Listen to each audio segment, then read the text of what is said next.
এই হচ্ছে জগন্নাথ বিশ্ববিদ্যালয়ের কেন্দ্রীয় মসজিদ, যা কিনা সকল ছাত্র ছাত্রী একত্রিত হয়ে ছাত্রীদের জন্য আলাদা পার্টিশন রয়েছে। এই সেই জামে মসজিদ।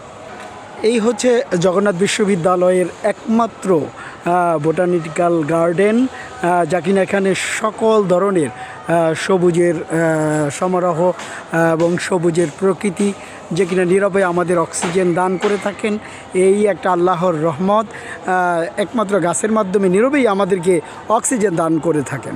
অক্সিজেন যে কি একটা মূল্যবান জিনিস, তা একমাত্র অসুস্থ ব্যক্তিই বুঝতে পারেন যে আসলে এই অক্সিজেনের কত মূল্য।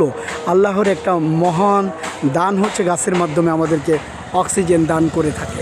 তারই নিদর্শন এখানে জগন্নাথ বিশ্ববিদ্যালয়ের বোটানিক্যাল গার্ডেন, যা কিনা বিভিন্ন ধরনের ফলজ গাছ, অন্যান্য সবুজের সমারোহ গড়ে উঠেছে। এটা আসলেই দেখতে সুন্দর। যদি ভিডিওটি ভালো লাগে তাহলে কমেন্টস করবেন। তারপরে আপনি সামনে আরও কিছু কিছু জিনিস দেখাচ্ছি আস্তে আস্তে করে। এই হচ্ছে জগন্নাথ বিশ্ববিদ্যালয়ের ক্যাফেটেরিয়া। সকল ছাত্রছাত্রী এখানে খাওয়া দাওয়া করে অল্প মূল্যে, এক অসাধারণ দৃশ্য। এটা হচ্ছে ভাষা শহীদ রফিক ভবন। অত্যন্ত সুন্দর, এখানে মনোরম পরিবেশ, সুন্দর দৃশ্য এবং ছাত্রছাত্রীরা সবাই চলে গিয়েছে। একটু ফাঁকা ফাঁকা লাগতেছে, তবুও আসলেই অসাধারণ দৃশ্য। এই হচ্ছে দ্বিতীয় গেট, বের হওয়ার রাস্তা, পাশেই একটা ফুড কর্নার রয়েছে। অসাধারণ দৃশ্য। এই ভিডিওটি মূলত দেশ এবং দেশের বাইরে থেকে যারা দেখতেছেন তাদের জন্য আজকের এই ভিডিও।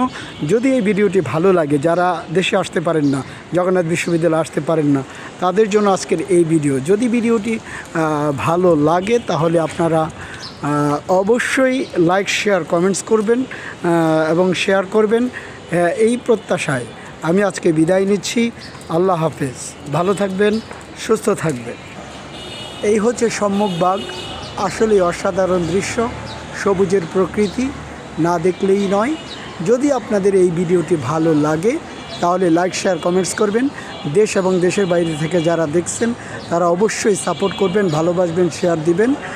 ভালো থাকবেন, সুস্থ থাকবেন এই প্রত্যাশায়। কেননা বাহির থেকে যারা আসেন, যারা দেশের বিদেশের মাটিতে আসেন, বাংলাদেশে আসতে পারেন না, তাদের জন্য আজকের এই ভিডিও। যদি এই ভিডিওটি ভালো লাগে তাহলে আপনারা লাইক, শেয়ার, কমেন্টস করবেন। আজ এ পর্যন্তই। ভালো থাকবেন, সুস্থ থাকবেন। আল্লাহ হাফেজ।